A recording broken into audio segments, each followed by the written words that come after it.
Good afternoon. I'm speaking on Treaty 6 territory, and I acknowledge the Métis people of Alberta who have a special and deep connection to this land.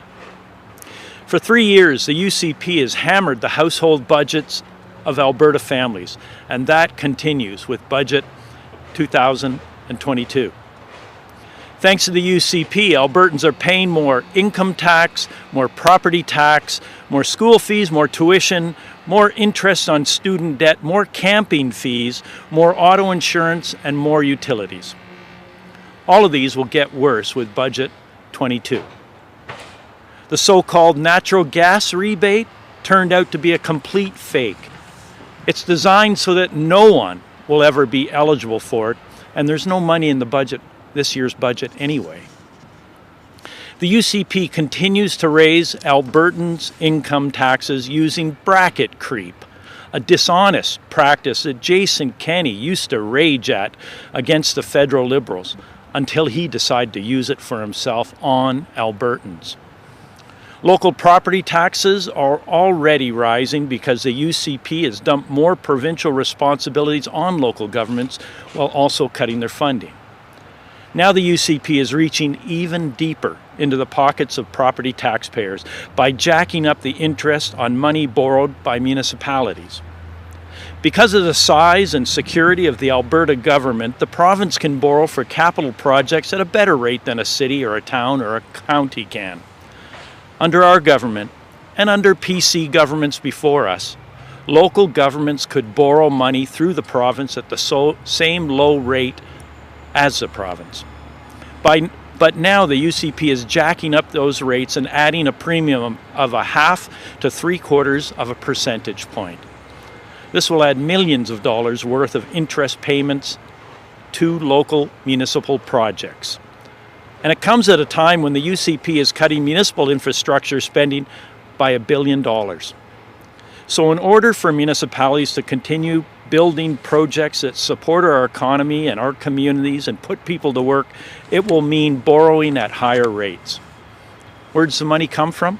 It comes from the pockets of property taxpayers. In their memo to local government before Christmas, the provincial government claimed that they can't afford to keep offering Alberta's borrowing rate to Alberta's municipalities. That's simply not true. And it is yet another reason why Albertans can't trust the UCP. This practice has continued through good times and tough times, and let's be clear, the province is enjoying a very strong resource revenue situation right now. It's wrong for the UCP to be taking money out of the pockets of Alberta families and small businesses like this, and I'll be pressing the UCP during budget debate to abandon this idea. Thanks, and I'll take your questions. Okay, well, up to questions in person, and we'll go to the lines. You can go first. I don't want to. Okay. Well, just a reminder, if you're joining by Zoom, to use the raise hand function, and if you're joining by phone, to press *9. First question goes to Catherine Gurkowski. Hi, so I have a unrelated question, but since you're Municipal Affairs Critic, I figured I'd put it to you. Earlier today, we heard the Premier say that he does intend to go ahead with amendments to the Municipal Government Act to ban municipalities from implementing their own public health measures. What do you think of this move? Yeah, it's a unilateral move again by the Premier to step all over municipalities and their legal rights to do what they want for their taxpayers, for their residents and constituents.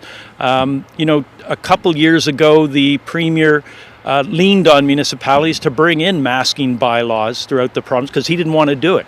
Now he's saying they can't bring in continue masking and other public health measures because he doesn't want them to do it. So it's yet again what we see from the UCP and Jason Kenney, doing what they want, being inconsistent, and the rest of the municipalities and local governments would just have to live with it.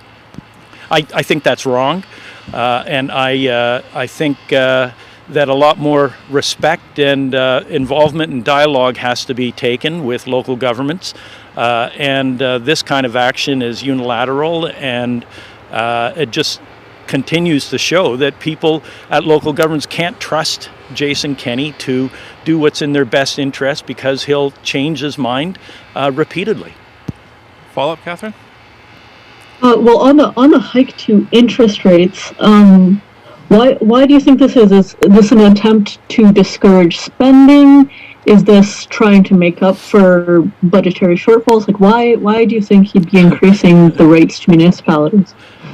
You'll have to ask him and them, but what I see it as is them downloading once again onto municipalities. I mean, the rates, the money is going to be made up at the local taxpayers level and small business level. That's where the money's coming from. Before budget was announced, I was engaging with municipalities, small and large, throughout the province, and one smaller than Red Deer said, this is going to cost us a half of an annual payment for a staffer. This is going to cost us around $62,000 that we don't have.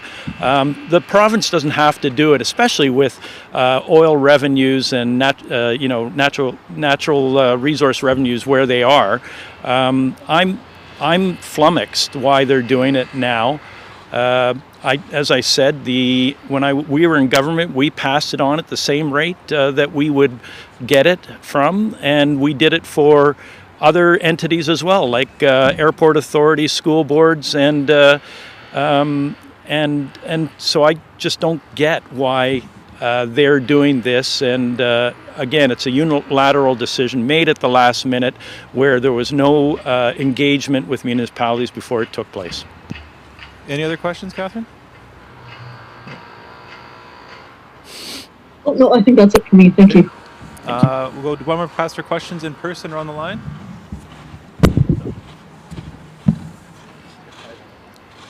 Okay, and seeing no more questions on the line, that's it for today. Thanks. Thank you. Tens of thousands of Albertans have already provided their idea for how we can build Alberta's future. You can too by going to albertasfuture.ca.